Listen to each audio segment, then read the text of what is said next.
전국 학생 수호 연합이라고 있나요?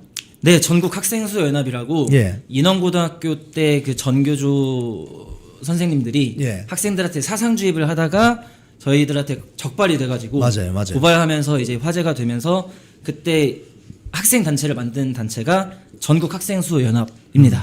그래서 지금까지 활동을 해오고 있는데 그 과정 중에 뭐 중간에 광주 전교조도 뭐 한 명 없애버리고 예, 그런 성과를 세우면서 지금까지 활동을 해오고 있습니다. 아, 그때 그 기억이 납니다. 최인호 당시 학생. 네, 맞습니다. 그리고 뭐 전교조 교사가 뭐 빨간색 스포츠카 타고 다니고 빨간 뭐. 머스탱 차 타고 반일 운동하는 사람인데 예. 이제 일제 빨간색 자동차 타면서 돌아다니고 있었죠. 내로남불 파렴치. 그렇죠. 어. 네. 그런 교사들이 학생들에게 말이죠. 뭐 논리적으로 성립도 하지 않는 그런 왜곡된 인식을 주입시키려고 하고 말이죠. 네, 맞습니다. 그걸 근데 몸으로 이렇게 저항하고 싸웠잖아요, 실제로. 네. 그때부터 약간 좀 저도 그 우파라고 하는 이 진영에 좀 들어오게 된 것 같습니다. 그 전에는 정치적인 거는 잘 몰랐는데 그런 걸 겪으면서 저도 좀 약간 뭐라 해야 될까 사상적인 어떤 체계가 좀 잡혀가는 시기였습니다. 그때. 그래서 많이 배우고 지금도 많이 배우고 있습니다. 네. 사실은 오늘 저희 오후 우잘사 네. 오늘 제목이 전쟁을 해봐야 적군인지 아군인지 식별 가능하다. 이게 전쟁을 이제 해봐야. 전쟁을 해봐야. 네. 이 전교조랑 한번 싸워 보니까 이 좌파들이랑 어떻게 싸워야 되는지 이게 좀 감이 잡히더라고요. 이 설렁설렁 지금 국민의힘처럼 싸워서는 절대 이길 수가 없고 진짜 누구 하나는 죽어야 끝난다라는 그런 정신으로 싸워야 겨우 비빌 수 있을까 정도인데 지금 아까 이영풍 대표님께서 국민의힘의 지금 좀 약간 나태한 모습들 이런 거 많이 비판을 해주셨는데 저도 많이 공감을 하고 있습니다. 네. 참 전국 학생 수호연합 정말 고생하셨습니다. 근데 이번에 그 지난주에 네. 서울역에서 네. 제가 그날 그 집회 있는 날 네. 너무 이 개국 방송 준비한다고 네. 힘들어서 그냥 뻗어버렸어요, 제가. 아. 그래서 제가 서울역에 못 나갔는데 그때 서울역 저 집회 분위기 좀 전해주시죠. 일단 서울역 분위기는 제가 봤을 때는 크게 두 가지였습니다. 예. 첫 번째는 간절함이었고요. 두 번째는 굉장히 재밌었습니다. 첫 번째 간절함은 일단 한국에서 예. 부정선거 얘기가 사실 2020년 때부터 나왔었는데 지금 많이 묻혀 있다가 예. 이번에 윤석열 대통령의 비상 계엄을 통해서 많이 또 이제 정치 저관여층들한테도 많이 알려졌단 말이에요. 그래서 청년들도 이제 부정선거 이슈에 대해서 많이 관심을 가지게 됐는데 근데 이번을 계기로 해서 그 미국에서 국제선거감시단이 와서 예. 미국 뉴욕에서 그거를 기자회견을 가지지 않았습니까? 예. 그래서 정말 그 절박함과 그 간절함, 정말 지금 페이크 프레지던트다. 가짜 대통령이 대통령 행세를 하고 있는 이 모습을 빨리 끌어내려야 된다. 하는 그런 절박함과 간절함이 첫 번째 있었고요. 저기 사진이 나옵니다, 지금. 네. 네네. 이때 정말 와 감동 그 자체였습니다. 예. 네, 그야말로 저도 이렇게 많은 분들이 나올 줄 몰랐거든요. 저도 놀랐어요. 그리고 사실 이때 약간 비하인드 스토리가 있는데 예. 저희 어머니와 예. 제가 같이 나왔거든요. 그래요? 원래 사실 어머니는 우파 쪽이 아니라 좀 반대편 쪽이셨는데 이번에 약간 개몽이 되시면서 예. 서울역 집회에 같이 가자고 하신 거예요. 어머니가. 네, 어머니가. 그래서 예. 어머니랑 같이 나와서 저는 더 의미가 있었고 예. 두 번째로는 즐거웠습니다. 예. 일단 청년들이 많이 나오다 보니까 예. 서울역에 이렇게 에스컬레이터를 타고 내려가는 곳이 내려가고 올라가고 하는 곳이 있는데 예. 거기에 그 청년들이 노래를 부르면서 예. 약간 그 청년들 말로 치면은 NPC들 개몽한다. 예. 그런 개몽 사냥터가 있었습니다. 예. 거기는 매우 즐거웠고요. 거기는 매우 즐거웠고 예. 그다음 미국 기자회견이랑 연계해서 하는 그런 부분에 있어서는 굉장히 간절한 면이 있었죠.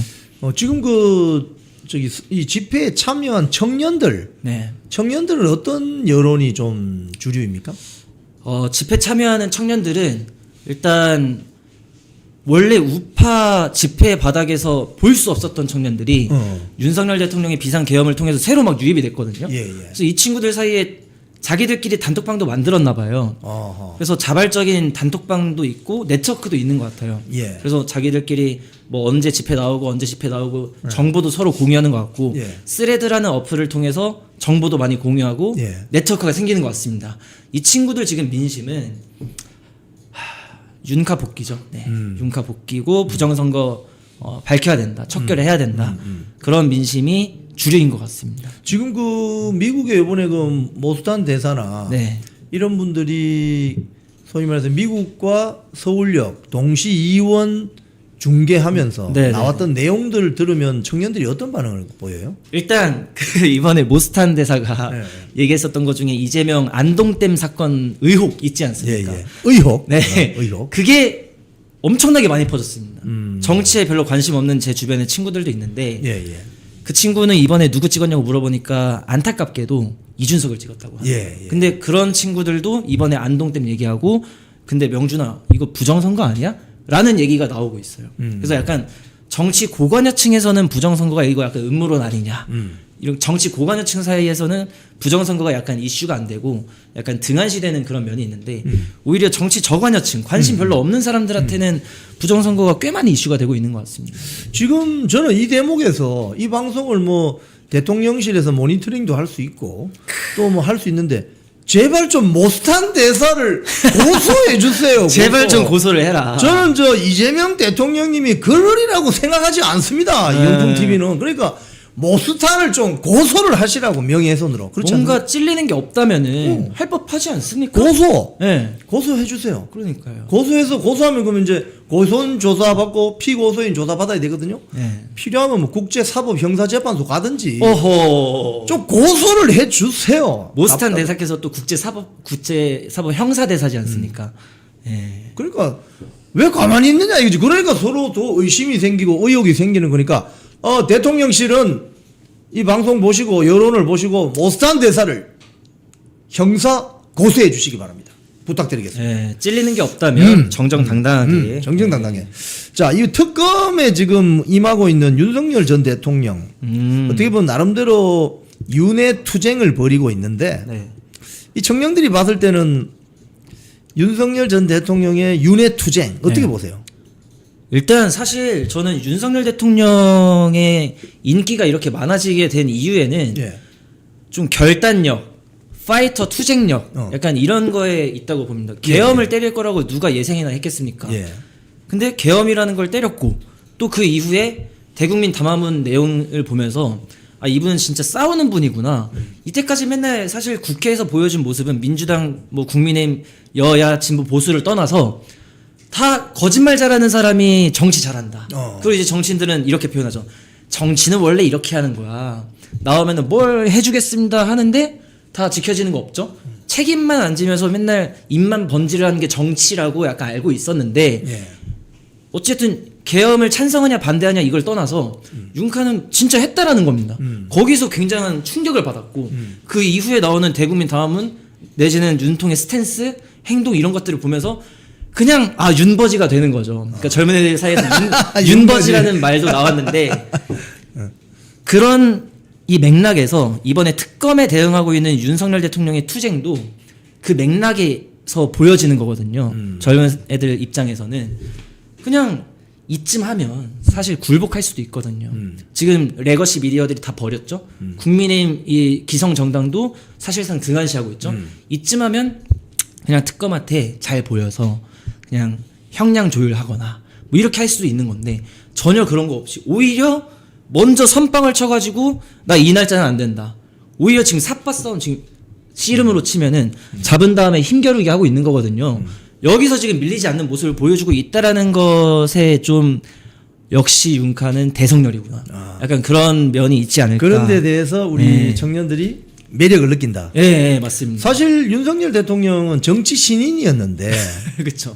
기존의 여의도 문법하고는 전혀 다르게 움직이는 바람에 예. 여의도 정치꾼들이 정치인도 아니고 정치꾼들이 예, 싫어할 만하죠. 상당히 충격을 받고 이거 굉장히 좀 싫어하게 되는 그런 네. 과정이 있어요. 그게 네. 국민의힘이든 민주당이든 특히 뭐 반국가 세력 척결해야 된다. 네. 뭐 부정선거 이거 밝혀내야 된다. 이런 이야기를 하면서 네. 기존의 정치인들이 완전 나자빠진 거죠. 네. 그런 면에 대해서 젊은 2030 청년들이 상당히 매력을 느끼는 겁니까? 그게 그쵸. 윤 어게인입니까? 그렇죠. 그러니까 키야 그 맨날 레거시 미디어에서 보면은 그 똥폰 잡고 앉아가지고 예.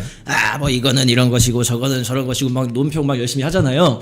근데 이런 거보다 결단, 비상 계몽 딱 이런 추진력들 타협하지 않는 모습들. 네. 이게 어떻게 보면은 여의도 정치꾼들 입장에서는 뭘 그렇게 저렇게까지 하나. 대충 타협하고 가지. 오히려 이거를 무능하다라고 평가할 수도 있겠습니다만은 지금 사실 전 세계적으로 봤을 때 트럼프에 열광하는 것도 젊은 세대들이 이런 측면에서 열광하는 거거든요. 트럼프도 사실 워싱턴 입장에서 보면은 미국의 워싱턴이 한국으로 치면 여의도인 거죠. 그렇죠. 워싱턴 이 정치꾼들 입장에선 트럼프는 말이 안 되는 거예요. 문법이 안 맞는 네, 거죠. 워싱턴 문법에 안 맞는 사람인 건데 오히려 노동자들의 지지를 받고 청년들의 지지를 받고 있단 말이에요. 흑인들의 지지를 받고 저는 한국에 트럼프가 있다면 윤석열 대통령이 아닐까. 물론 이거를 뭐 성공했냐 성공하지 않았냐 이런 걸 떠나서 그 청년들이 봤을 때 그 겹쳐지는 캐릭터 느낌이라는 게 그런 측면이 있다라고 봅니다. 이 여의도 기성 정치 세대에서는 이런 게 오히려 무능하다, 타협을 해야지 약간 이렇게 보일 수도 있겠지만 오히려 청년들 입장에서는 그런 게 통쾌하다. 네. 통쾌하다. 네. 제가 사실 한남동 집회에서 뭐 라이브 방송한다고 자주 나갔었는데 네. 그때 그 한 청년이 연설하는 걸 저는 지금도 기억이 나요. 뭐라고 했냐면은 이 비상정국 사태가 오기 전에는 네. 광화문 집회하거나 뭐 어르신들 집회하면 네. 그렇게 생각했다는 거예요. 아, 저기는 뭐 그냥 태극기 집회고 옆에 가면 냄새 나고. 그런데 실제로 이번에 이걸 겪어보니 바로 이분들이 나라 지키려고 이렇게 애를 썼구나 이러면서 맞아요. 두 손을 잡고 울었대요. 이번에 반성하는 청년들 많아졌죠. 그래서 어떻게 보면 50, 60, 70, 80 세대하고 20, 30 심지어는 나중에 10 세대도 나오잖아요. 아우. 1, 2, 30 세대가 네. 손을 잡고 네. 세대 대통합을 하게 되는 네, 그러니까. 그런 계기를 마련했다. 뭐 이런 이야기가 있다. 맞아요. 요즘 저는 지금 30대입니다. 예. 저는 30대인데 저보다 좀 더 매콤한 애들이 20대들이고요. 매콤. 예, 좀 더 매콤한 우파들. 근데 이 20대보다 좀 더 매콤한 애들이 10대들이거든요. 어제 어떤 장면이 포착이 됐냐? 아크로비스타에서 이제 윤석열 대통령 사절을 지키겠다고 하는 분들이 계신데 몇 분 예. 계신데 그분들 카메라에 뭐가 찍혔냐? 젊은 초등학생들인가 10대 중학생 남자애들인가 남자 중학생 10대 애들로 보이는 애들이 윤어게인을 외치면서 걸어가더라 하는 장면이 찍히는 겁니다. 예. 그러니까 그 친구들 입장에서는 뭐 공자와 맹자를 하는 것보다는 윤카의 이 비상 결단이 더 매력적으로 느껴지는 것 같습니다. 아하. 자, 지금 8월 달 되면 이제 그 8월 2일은 민주당 당대표가 정해지고 그 다음 주 좀 8월 중순쯤 되면은 국힘당 당대표가 정해지는데 네. 우리 청년들은 어떻게 봐요? 민심이 어때요? 일단 가장 확실한 거 하나 있습니다. 한동훈은 아닙니다. 아, 왜 안 네. 됩니까? 뭐 실제로 거기 팬덤의 연령대나 뭐 이런 걸 보더라도 제가 거기 근처를 가봤거든요. 가보셨어요? 절대 청년들이 같이 섞일 수가 없는 분위기예요, 거기는. 그러니까 청년들은 그런 막 그 무지성 바 약간 이런 거랑 좀 거리가 먼데 거기는 너무 심합니다. 연령대도 좀 안 맞고요. 예. 거기 젊은 애들이 있을 수가 없는 구조예요. 그리고 사실 젊은 애들 입장에서 그 좀 한동훈은 약간 스윗 영포티라고 있는데 그러니까 나이가 있으신 분이 나이에 안 맞게 젊은 척 하려고 한다. 그게 이제 영포티, 영피프티 이렇게 애들이 부르는데 예.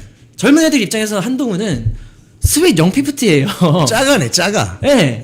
왜 자꾸 젊은 척을 하고 막 머리숱 많아 보이는 척, 어깨 커 보이는 척, 뭐 가슴 이러는 거 자체가 젊어 보이겠다. 나는 뭐 스윗해 보이려고 하는 그런 노력 자체가 굉장히 짜쳐 보이는 거죠. 그리고 젊은 여자애들도 예, 한동훈에 대한 이미지가 별로 좋지 않습니다. 그러니까 일단 확실한 거 첫 번째, 한동훈은 아니다. 한동훈은 아니다. 예, 청년들 입장에서 한동훈은 아니다. 아니다. 그 위에 다른 조건을 또 제시한다면 하나만 더. 한동훈만 아니면 되는 겁니까? 근데 젊은 애들 입장에서는 예. 좀 뭐 윤카까지 정도는 아니더라도 뭔가 투쟁 노선이 확실하신 분이 좀 매력 있게 느껴지지 않을까. 예, 그렇게 생각이 듭니다. 저하고 애매한 거 말고. 저하고 생각이 똑같네요. 예. 사실 한동훈과 한동훈을 따르는 그 세력들에게 제가 한마디 드린다면 예. 생긴 대로 노시기 바랍니다. 생긴 대로 제발. 억지로 뭐 이 짜가 하려 하지 말고 있는 그대로 좀 있는 나왔어요. 그대로 있는 그대로. 생긴 대로 예. 저 생긴 대로 방송하잖아요. 예. 제가 여러분 예의 차원에서 드레스 코드는 이렇게 하지만 저 생긴 대로 방송합니다. 그죠. 저는 거짓말 방송 안 하거든요. 예, 그죠. 그런데 이대남 이대녀 예. 민주당은 그럼 어떻게 봅니까? 일단 이번에 이대남 민심은 아주 확실하게 보여졌는데요. 예. 이대남에서 이재명 찍은 득표율이 22%인가요? 26%인가요? 예. 아무튼 20 몇 %입니다. 그러니까 무려 한 10명 있으면은 2명에서 3명 정도가 이재명 찍은 거고 예. 나머지는 김문수 아니면 이준석 찍은 거거든요. 예. 그러니까 일단 이대남들은 확실하게 민주당 이재명은 완전히 싫어한다. 이거는 이번에 나온 거고 이대녀 같은 경우는 확실히 이재명 찍은 게 한 50 몇 %인가 60 몇 %인가 나왔습니다. 확실히 젊은 여성들이 약간 좀 그 뭐 페미니즘 이슈도 그렇고 해가지고 좀 친민주당 성향이 있습니다. 있는데 우리가 주목할 만한 점이 있는데 예. 지난번 대선 때에도 이번 대선 때에도 생각보다 점점 그 격차가 줄어들고 있습니다. 아, 예전에는 이대녀가 한 80%가 민주당 지지했다면 예. 점점 떨어지고 있습니다. 아하. 예, 그러니까 이것도 저는 뭘 의미하냐? 막 아리까리하고 애매하고 이런 노선을 취하면은 취할수록 점점 더 상품 가치가 떨어지고 우리가 그렇게 잡으려고 하는 젊은 애들도 못 잡고 이대녀도 못 잡는데 우리가 스탠스를 확실하게 하면은 그러면은 따라옵니다. 예, 그래서 사실 뭐 그 말씀하시니까 지난 그 추웠던 1월, 2월이 다시 또 오르는데 네. 그때 윤석열 대통령이 공식적으로 언론에 보도된 지지율이 52% 뚫었거든요. 네, 맞습니다. 처음에 비상계엄을 해가지고 19%, 그 다음에 17% 떨어졌다가 아, 맞아요. 본인이 구속되면서 올라가기 시작한 지지율이 52%까지 뚫었고 국민의힘 지지율도 따라서 올라갔어요. 맞습니다, 따라서. 맞습니다. 근데 지금 국민의힘 지지율 얼마 나옵니까? 20%나. 그러니까 이게 뭐냐 하면 싸우는 자에게 국민들은 지지를 합니다. 맞습니다, 맞습니다. 싸우는 자. 싸우지도 않고 맨날 뭐 짜가. 네. 새우깡이나 먹고 라방하면 다야? 맞습니다. 안 된다니까 그거는. 그리고 저는 그 또 이영풍 대표님께서 그런 말씀을 해주셔가지고 또 생각이 난 게 있는데 예. 저는 합리적 보수는 없다고 생각합니다. 아니, 합리적 중도? 중도가 합리적이다. 저는 중도가 가장 비합리적이라고 생각합니다. 중도는 센데 붙는 겁니다. 제가 생각하기에는 굉장히 비합리적으로 이번에 어차피 윤카가 탄핵됐으니까 어차피 이재명이 되겠지라는 이 분위기 분위기. 그 분위기를 깨지 못하면 이재명이 되는 겁니다. 근데 국민의힘은 그걸 깨지 못했습니다.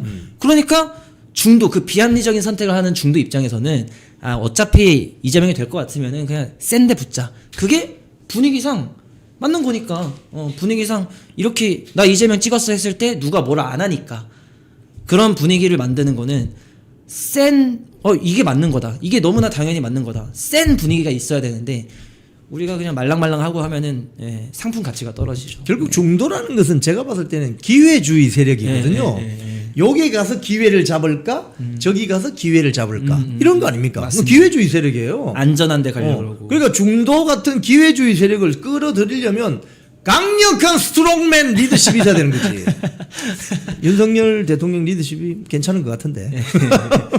자, 이 마지막으로 지금 이 이재명 정권 들어서 가지고 서울에 집 살려면 6억 원 대출 뭐 제한이 걸리고 예. 또 뭐 그동안 부채 탕감 뭐 열심히 돈 갚았던 사람들을 정말 놀라게 만드는 5천만 원 이하 뭐 탕감시켜 준다 이러면은 이 빚이 결국은 정부가 빚내서 갚는 거 아닙니까? 추경이니까. 맞습니다. 지금 2030 세대들 같은 경우 앞으로 이거 좀 이마 위에 지금 머리 위에 빚을 얹고 살게 되는 그런 지금 실정인데 이 심정은 어떻습니까? 솔직히 요즘 말로 노답이라 생각합니다. 노답. 뭐 국민연금도 얘기가 많이 나오잖아요. 네. 과연 우리 세대는 국민연금을 받을 수나 있을 것인가? 이것도 지금 사실 제대로 해결이 안 되고 있는 상황이고 취업 애들 뭐 취업 얘기하면 취업도 굉장히 어렵고 예. 그럼 뭐 결혼이나 제대로 하냐? 결혼도 어려운 상황이고 저출산은 전 세계에서 가장 최저출산이잖아요.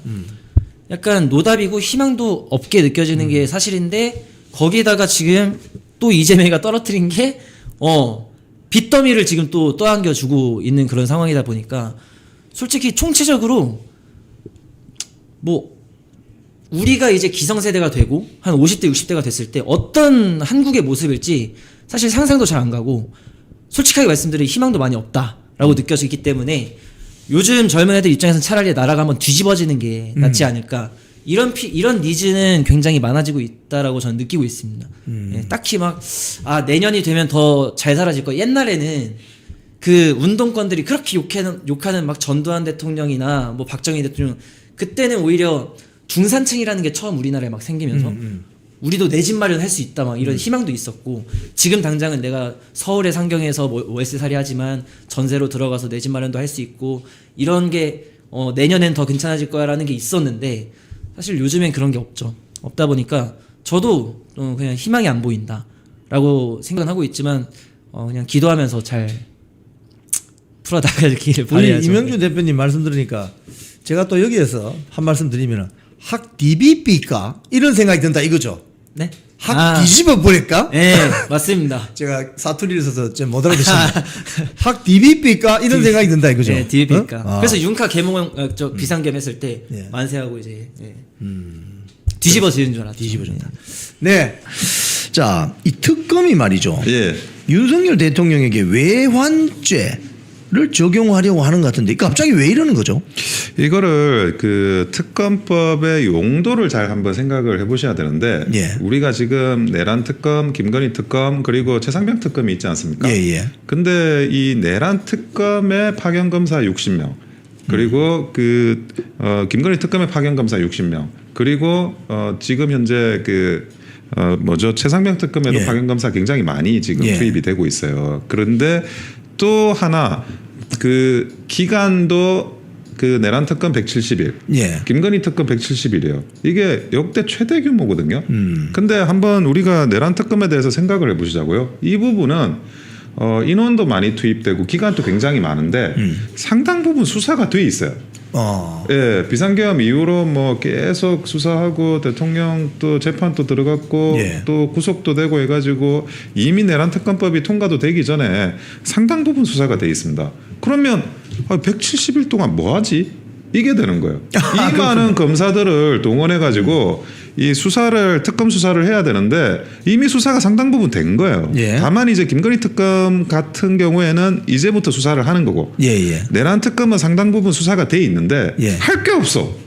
그런데 지금 지방선거를 그 과거에 문재인 정부 때 적폐 수사로 지방선거를 치렀듯이 자기들이 그 내년 지방선거를 이 특검으로 해가지고 제2의 적폐 수사로 치르려고 하는데 뭘 수사하지가 지금 된 거예요. 그래서 막 집어넣다 보니까 그때도 우리가 탄핵소추 사유에 외환죄는 이게 말이 안 된다 하고 뺀 거지 않습니까? 예. 그런데 지금 수사를 하고 어떻게든 거리를 만들려고 무리하게 저는 이 외환죄의 제목을 넣었다 그렇게 본다는 거죠. 아하. 그러니까 어떻게 보면은 내년에 지방선거도 있고 예. 어떤 그런 정치적인 이슈화를 시키기 위해서 예, 그렇습니다. 이거를 이제 수사를 해야 되는 거예요. 내란 특검이 이미 다 수사가 돼서 거의 상당 부분 끝나가지고 잔불 정리하는 단계에 들어가 있는데 수사가 예. 그 아무것도 아닌 거 가지고 수사를 하려니까 좀 이상하고 많은 사람이 투입되고 그리고 시간도 길게 가져가야 되는데 할 게 없고 그래서 저는 이 외환죄를 끌어들였다라고 본다는 거죠. 지금 외환죄 같은 경우는요. 네.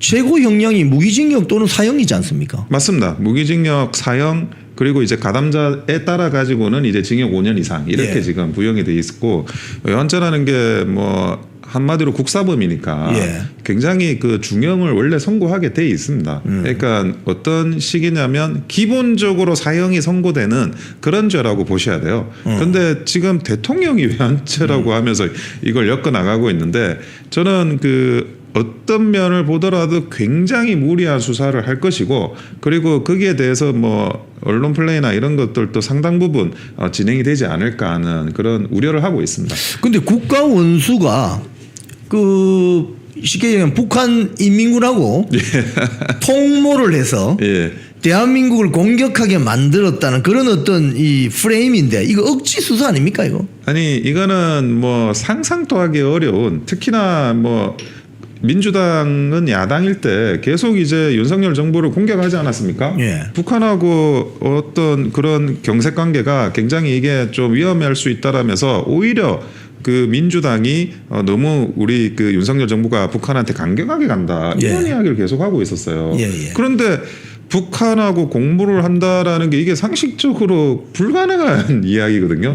과거에 이제 뭐 총풍 사건이나 이런 걸 예를 들고 그렇게 설명하는 분들도 일부 계신데 그 총풍 사건도 당의 개입은 무혐의가 났어요. 입증이 안 됐어요. 예. 그리고 또 하나 만약 뭐 이런 것들이 외환죄다 이러면 아니 DJ 노무현 때 그 포주게 해가지고 그리고 북한 핵실험하지 않았습니까? 그렇죠. 그건 이적죄죠. 그 이적죄로 다스려야 됩니다. 아니 그 저 경기도에서는 800만 달러 보냈지 않습니까? 아니 쌍방울. 그러니까요. 또 800만 달러 보내가지고 그게 지금 그 유엔 대북 결의안을 위반해가지고 대북 송금한 거라고 해서 사실은 어느 나라든 지금 그 뭐 이재명 대표가 벌써 뭐 재판도 받고 있지만 예. 독자적으로 제재할 수도 있어요. 그렇죠. 그런 상황에서 윤석열 전 대통령을 그거를 외환죄를 했다 해가지고 이거를 수사하겠다라는 건 이거는 뭐 기본적인 상식에 맞지 않는 그런 행위라고 볼 수밖에 없다는 거죠. 억지 수사다. 예.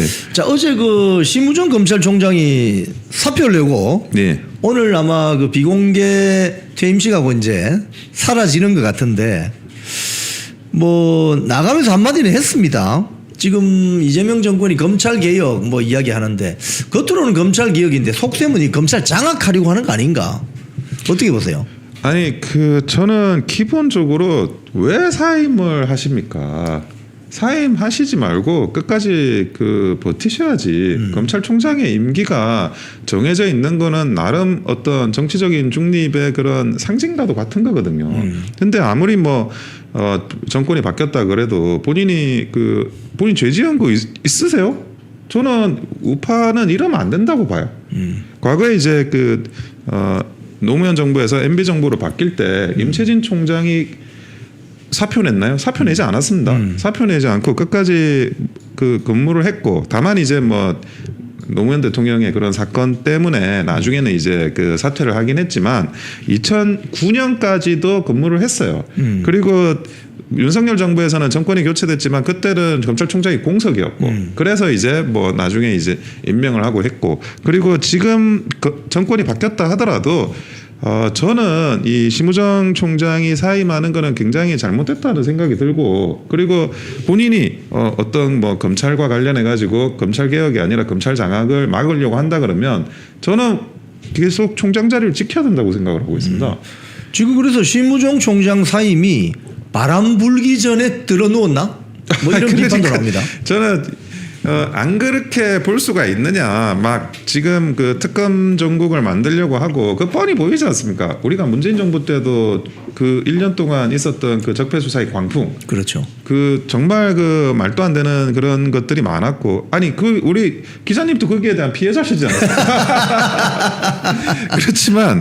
그렇지만 또 그 총장으로서의 자기 위치를 지켜가면서 이게 버텨야 되고 또 사실이 아닌 건 사실이 아니고 정의가 아닌 건 정의가 아니다라는 그런 이제 어떤 주장을 할 수 있어야 되는데 그런 부분에 있어 가지고 사임을 하신 거 너무 아쉽고 그리고 이제 그 앞으로 뭐 어떤 상황들이 검찰 쪽에 펼쳐질지 모르겠지만 그렇다 하더라도 본인이 뭐 하실 이야기나 이런 것들은 다른 기회에서 분명하게 좀 하셨으면 좋겠다는 생각이 사실 듭니다. 뭐 이 댓글 쓰시는 분들 뭐 이런 말씀하시는데 지금 이진숙 방통위원장 같은 경우 버티고 있잖아요. 버티고 있죠. 임기 내년 뭐 여름까지인데 그렇습니다. 1년 남아 있는데 네. 아니 임기 보장하라 네. 이렇게 버텨줘야 되는 거 아닙니까? 그리고 검찰총장은 또 그게 딱 제도화되어 있잖아요. 맞습니다. 그 검찰총장 임기가 왜 있습니까? 검찰총장 임기가 정권에 따라 가지고 이게 왔다 갔다 하지 말라고 해가지고 보장이 돼 있는 거고 그 임기 보장이라는 그런 원칙이 다른 기관보다 훨씬 더 중요한 데가 이 검찰입니다. 그래서 그런 부분에 대해서 아쉽고 뭐 다른 이제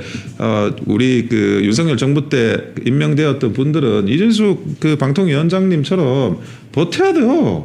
아니 우리 그 원영서 변호사님 같은 분을 검찰총장으로 임명했으면 지금 잘 버티실 것 같은데. 아유, 당연히 버티죠.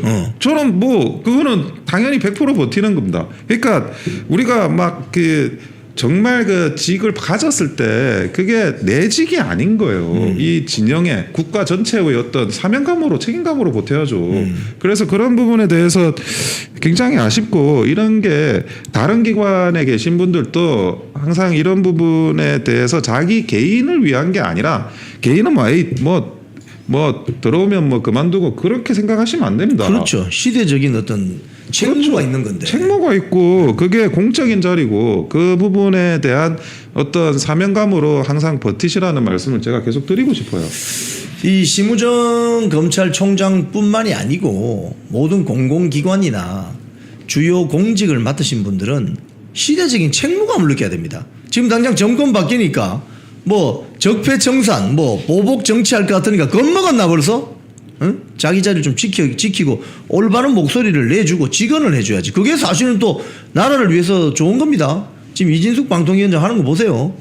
자, 근데 예. 지금 그 대북 송금 사건 있잖아요. 쌍방울 대북 송금 사건, 불법 대북 송금 사건. 이 사건으로 지금 이화영 전 경기도 평화부지사 같은 경우 구속돼 있습니다. 예, 예, 예. 근데 그 사건을 변호했던 김희수 변호사라는 사람이 있는데 이 사람을 국정원 기조실장으로 앉혔는데 이거 이해 충돌 아닙니까?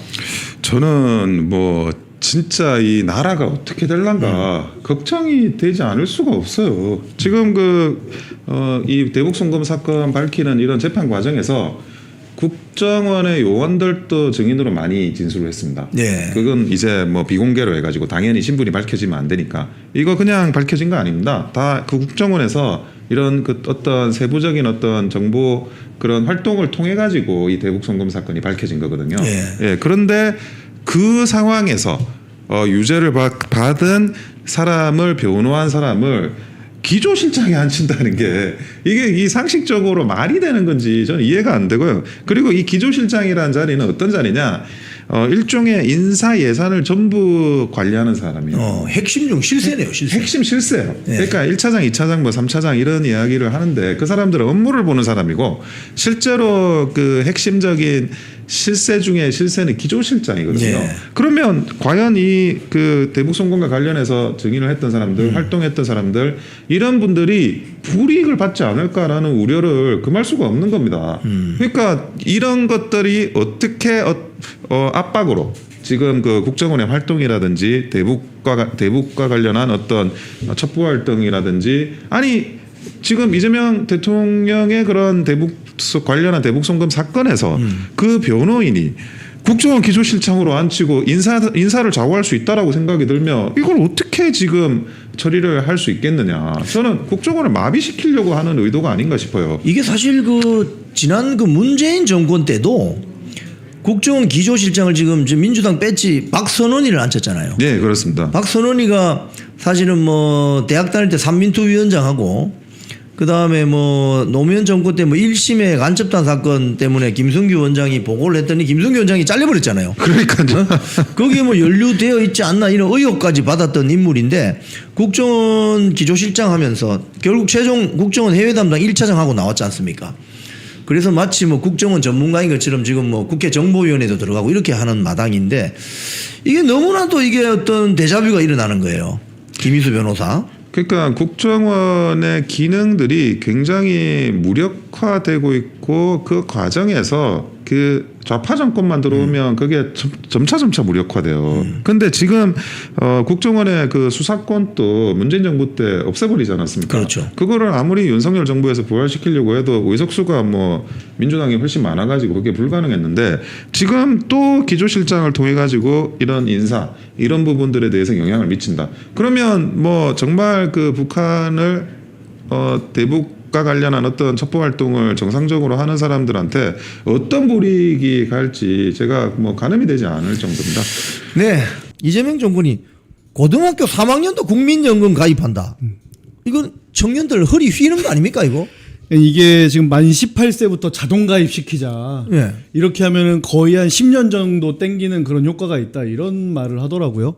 그러면서 뭐 올해 가입하신 분들은 그만큼 더 많이 받으니까 너희 좋으라고 하는 거야. 이렇게 말을 하는데 여러분 그거 아시죠? 그 코흘릭 애들 어디 명절 때 세배하고 나면은 엄마가 맡아줄게, 아빠가 맡아줄게.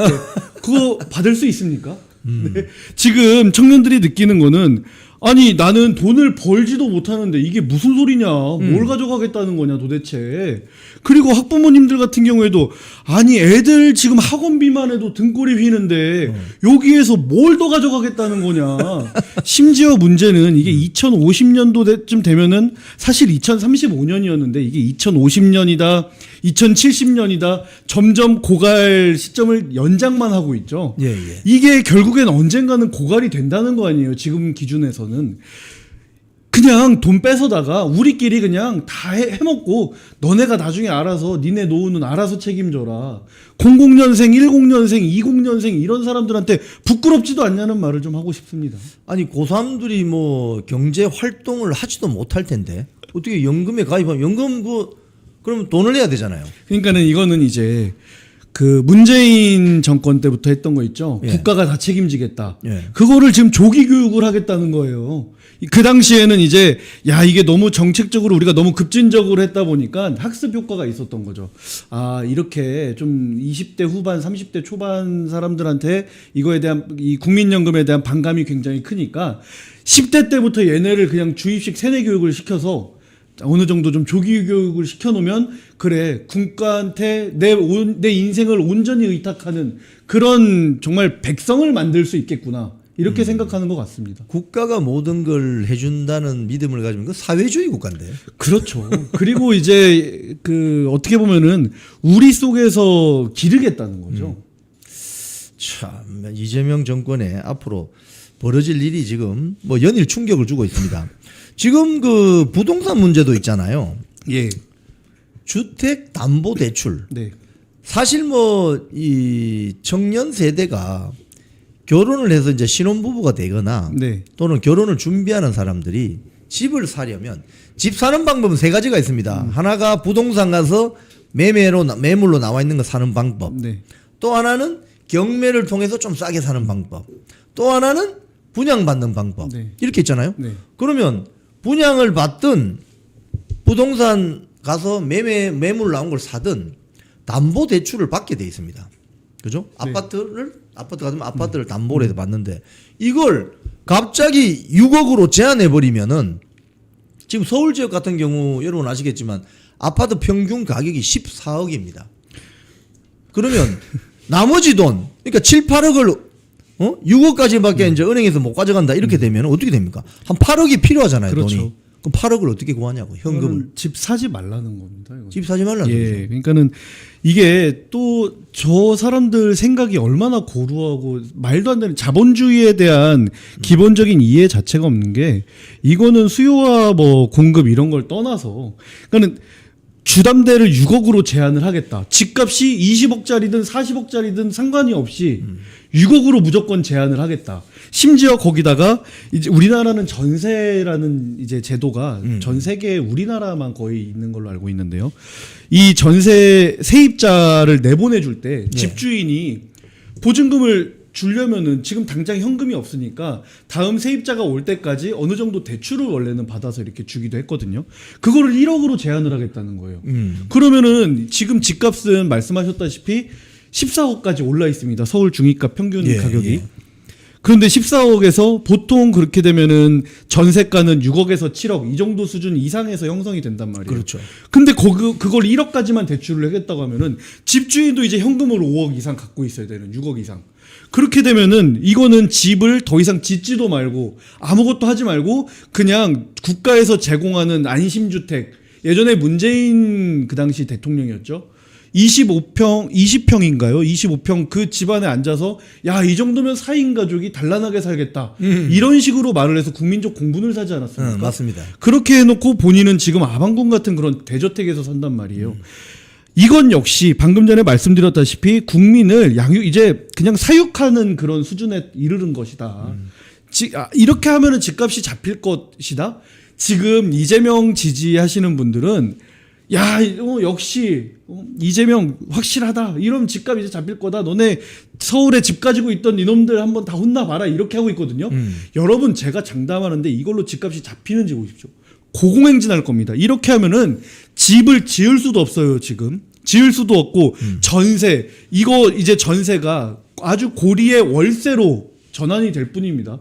거기다가 기존에 새로 짓지 못하니까 기존에 있었던 꽤 좋은 급지의 아파트들 같은 경우에는 가격이 오를 수밖에 없는 거예요. 폭등하겠죠. 현금 가지는 사람들이 아예 없는 게 아니거든요. 또 거기에다가 지금 이 가장 큰 문제가 중국인들, 외국인들 대출은 아무 그런 제한이 없어요. 없다는 거 아닙니까?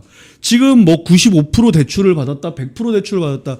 몇 년 전에 타워팰리스 89억 아파트를 100% 대출을 받아서 중국인 88년생이었어요. 저보다 한 살 어린 중국인이 100% 대출을 받아서 타워 팰리스를 샀다는 거 아닙니까? 그거 지금 차익이 얼마나 남았겠습니까? 지금 이제 결국 저렇게 곡선이 날 되면은 겁니다. 결국 저렇게 되면 장기적으로 중국인들이 산 아파트에 우리 대한민국의 젊은 청년들이 월세 내고 살아야 되는. 이미 그런 상황이라는 유튜브에 보시면은 그런 게 많더라고요. 우리 집주인이 알고 보니까 중국인이었어요. 이런 뭔가 인증 영상 같은 것들이 조금씩 올라오기 시작했거든요. 아마 이 정권이 얼마나 갈지는 모르겠지만 아주 근시일 내에 그런 영상들이 굉장히 많아질 것 같습니다. 또 한 측면을 보면은 지금 사실 이재명 정권이나 좌파 정권을 지지하는 연령층이 4050이지 않습니까? 이 사람들은 사실은 뭐 대기업에 취업을 했다든지 또는 수도권 지역의 아파트 한 채 정도를 가지고 있는 사람이라든지 뭐 이렇게 되는데 지금 이런 식으로 부동산 정책이 흘러가게 되면 야 2030 세대 너희들은 앞으로 수도권에 들어오지 마. 수도권에 집 살 생각하지 마. 이렇게 해서 수도권 자체가 지금 대한민국 어떻게 보면 선거하면 유권자의 절반이 모여 있잖아요. 네. 이 수도권 자체가 4050 좌파 친좌파 정권 세대의 독점 구역이 되지 않나. 그렇게 되지 않을까요? 그러니까 우선 4050 세대에 대해서 말씀을 좀 드리자면은 이번에 윤석열 대통령 계엄 이후에 드러난 굉장히 이상한 기현상이라고도 표현이 됐는데요. 2030 세대와 6070 세대가 어떤 이념적인 결합을 했다. 이념적인 연대를 해서 4050 세대에 맞서 싸우는 그런 모습이 좀 펼쳐졌었거든요. 이 4050 세대가 지금 6070 세대가 고생하신 것들, 특히 70세 이상의 분들이 한국전쟁도 겪으시고 정말 이 대한민국의 건국 초기 산업화 과정과 민주화 과정 모든 거를 사실 이룬 거에 있어서 이 4050 세대는 숟가락만 꽂았단 말이에요. 그렇지. 그런데 이제 밥을 싹싹 다 긁어먹고 밥그릇까지 통째로 알고 보니까 그 밥그릇이 요즘에 나오는 그 아이스크림 콘이 과자인 거 있죠? 예. 그거였던 거야. 그거까지 다 먹고 2030 니네 세대는 니네가 알아서 밥그릇을 새로 챙기시든가 이러고 있는 상황이거든요. 그러기 빵꾸가 났군요. 아예 과자를 아예 그냥 다 씹어 먹는 느낌입니다. 그래서 야, 지금 참. 이 수도권을 그러니까 민주당과 이 좌파 세력이 말하는 우리는 청년을 위합니다라는 그런 발언들은 사실 이번에 김민석 총리라던가 민주당 지금 장관 후보자들 보면은 상당하죠. 예전에 조국도 그랬고 자기네 자식만 청년인 거고 그렇지. 자기네 자식만 딱한 거고 그냥 대중 일반적인 우리 이런 청년들 그 연령대에 있는 사람들은 조국이 딱 말해줬잖아요. 붕어, 개, 가재, 개구리 이런 애들인 거죠. 참. 이 어떻게 보면 이번에 이제 좌파 정권이 집권하도록 만들어준 그 친민주당 지지자들은 당장 눈앞에 뭐 25만 원이 어른어른 거려서 찍었을 수도 있죠. 하지만 어떻게 보면 친민주당 지지자들이 좀 별로 우호적으로 생각하지 않는 사람들이 지금 돈 벌게 생겼어요. 특히 예를 들면 서울 수도권 지역에 뭐 강남에 사시는 분들 가만히 앉아 있어도 아파트 가격 막 올라갈 거 아닙니까? 이게 그래서 문재인 정권 때도 이 강남 3구에 계신 분들은 그 노른자 같은 부동산이 아니 내가 지지하지 않는 정권인데 나를 부자로 만들어주네. 그러니까 이런 참 딜레마에 빠지셨다고 해요. 이 역설적인 일이 벌어지는 거죠. 참 어떻게 보면은 개개인을 만나보면 참 현명하고 스마트한 것 같은데 이 집단이 되는 순간 굉장히 스투피드해지는 이런 현상 참 역설적입니다. 군중이라는 게 참 양면성을 가지고 있는 것 같습니다. 자, 우리 정치권 이야기 좀 합시다. 예. 지금 국민의힘이 15번째 비대위를 송원석 비대위가 이제 출범이 되었는데 아니 국힘당 내에는 뭐 청년 정치하는 사람들 없습니까? 이거 언제쯤 되는 겁니까? 청년을 참칭하는 그런 정치인들은 있죠. 뭐 이준석 같은 경우에도 그랬고요. 사실 지금까지도 자기가 청년인 것처럼 뭔가 90년대 아이돌 틱하게 하고 돌아다니는 한동훈 전 대표도 있고요. 뭐 이준석과 함께 정치를 했던 그런 지금 국회의원들 이번에 현역에 대거 들어갔어요. 뭐 김용태 비대위원장 같은 경우에도 마찬가지였고요. 이게 저는 청년 정치 언제쯤 이렇게 질문지를 보내주셨는데 저는 청년 정치는 당면한 과제다. 그리고 이 청년 정치도 당면한 과제고 노년 정치도 당면한 과제고 유년 정치도 당면한 과제다. 전 세대에 어떤 청년이 독점을 해야 되는 어떤 특권을 가진 건 없다. 사실 저랑 같은 이런 정치적인 그런 이념적인 궤를 같이 하고 있는 대다수의 청년들은 이렇게 생각을 해요. 아니 우리를 보호해주지 말아라.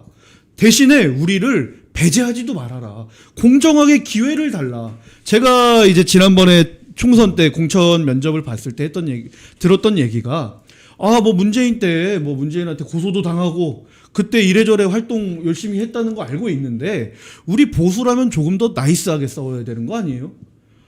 제가 그때 말문이 막혀서 아니 제가 뭐 물론 그런 고소라는 그런 문제도 있었지만 저는 이런 활동을 했는데 여기에서 어떤 게 문제가 되는 거냐, 여기에서 더 어떻게 나이스해질 수 있는 거냐, 박근혜 대통령 탄핵 이후에 문재인 정권 당시에 어떻게 싸워야 나이스하는 거냐 이랬는데 그 이후에 저한테 그런 질문을 하신 걸 보니까 이번 탄핵 계엄 전국에 결국에는 본인이 우린 더 나이스할 수 있었잖아라고 했으면서 제가 했던 걸 그제서야 똑같이 하고 계시더라고요.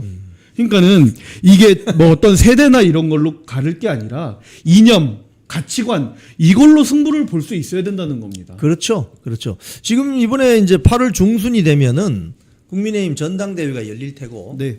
이제 당대표 출마자들이 나올 텐데 어떤 당대표가 좀 나왔으면 좋을지 뭐 어떤 사람들이 좀 출마를 해야 될지 뭐 생각하시는 뭐 출마 기준 같은 거 있나요? 제가 이제 지난번 전당대회 때 청년 최고위원 후보로 출마를 했었잖아요. 네. 그리고 그때 제가 말씀을 드렸던 게 윤석열 정권 초창기에 제가 출마했었거든요. 그때도 저들은 이미 탄핵을 준비하고 있다. 반드시 탄핵시키려고 할 거다. 이거 우리가 이념과 가치로 재무장하지 않으면 이거 흔들흔들 거릴 거다. 아니 뻔히 보였거든요.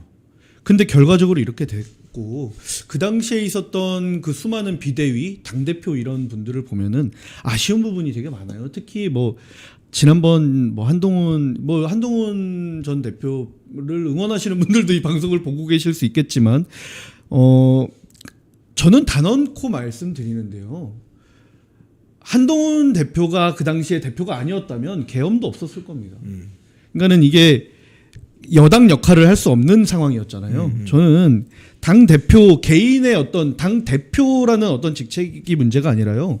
다음번 지도부 같은 경우에는 이 당의 존폐 기로에 섰다고 저는 보거든요. 지금 뭐 황교안 전 대표님 같은 경우에도 신당 창당을 하시고 계시고 이거는 거기에다가 지금 오늘 보니까는 갤럽에서 민주당이 40% 이상 중반대가 나오고 지지율이 우리 당 같은 국민의힘 같은 경우에는 20%가 나왔거든요. 이거는 존재의 이유를 스스로 입증을 못 하고 있다는 겁니다. 이 정도 수치라면. 왜냐면은 탄핵 전국에 윤석열 대통령이 찍었던 지지율이 51%예요.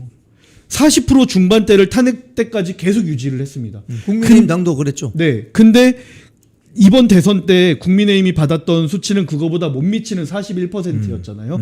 거기에다가 지금 20%까지 빠졌다는 거는 국민의힘 니네 이제 필요 없다. 특히 영남권 50대, 60대에서 빠진 지지율을 보니까 정말 두려울 정도더라고요. 그 존재의 가치가 지금 사실 없다. 아니 언론 뉴스만 봐도 지금 국민의힘이 뭘 하고 있습니까? 이재명 대통령이 국회에 와서 연설하고 있을 때 예전에 윤석열 대통령이 국회에 와서 연설했을 때 민주당 초선 의원이라는 사람들조차도 감히 대통령의 악수를 청하는데도 외면하고 다른 데 쳐다보고 그러지 않았습니까? 맞습니다. 그런데 지금 국민의힘 초선 의원들 뭐 했습니까? 누구 어떤 당대표한테 공천받은 인물들입니까? 그 사람들 나란히 줄 서갖고 실실 웃으면서 대통령이랍시고 이렇게 악수하고 한번 이렇게 눈도장 찍으려고 하는 겁니까? 그런 사람들이 어떻게 지금 국민들은 아까 저희가 말씀드렸다시피 나라가 지금 이제 빚잔치하게 생겼다, 나라 망하게 생겼다 하고 있는데 벌써부터 곡소리가 나오고 있는데 거기 가서 그렇게 웃음이 나옵니까 지금? 나경원 대표가 원래 그런 거 초선들이 해야 되는 거예요. 여러분 요즘에 나경원 대표가 혼자서 로텐더홀에서 농성을 하고 있으니까는 민주당이 조롱하고 MBC 이런 좌파 방송이 조롱하고 국민의힘 내부에서까지 조롱을 합니다. 이거 왜 조롱받는 줄 아세요? 나경원 대표가 잘못해서가 아니라 무게감에 원래는 나경원 대표면은 원래 안 해도 돼요. 초선 의원들이 아니 이재명이 국회 와서 시정연설할 때 피켓 한 사람이라도 들었습니까? 그러니까는 저는 이게 당이 이미 당으로서의 기능을 못 하고 있다. 좀 네. 이런 걸 할 수 있는 지도부가 구성이 돼야 된다 이렇게 생각합니다. 좋습니다. 네. 오늘 마지막으로 한 말씀 해주시고 예. 우리 다음 대담자 원영섭 변호사 모시도록 하겠습니다. 마지막으로 한 말씀 해주시죠. 여러분 속이 답답하시죠? 열불 나고 천불 나시죠? 저 같은 경우에도 제가 할 수 있는 거를 제가 필요한 시기에 했다고 생각을 했는데 지금은 또 죄책감도 많이 들고 저 스스로가 왜 그거밖에 못했을까라는 그런 자성도 많이 해봅니다. 그런데 우리 이런 시기 안 겪은 거 아니잖아요. 그리고 분명히 사필귀정입니다. 반드시 우리가 이길 거고요. 그 전선에 이렇게 우잘사가 있다고 생각을 합니다. 이영풍 TV 그리고 우잘사 많이 사랑해 주시고요. 앞으로 매주 수요일 오전에 여러분들과 함께 인사드리겠습니다. 앞으로 우리 함께 잘 싸우면 좋겠습니다. 김정식이었습니다. 감사합니다.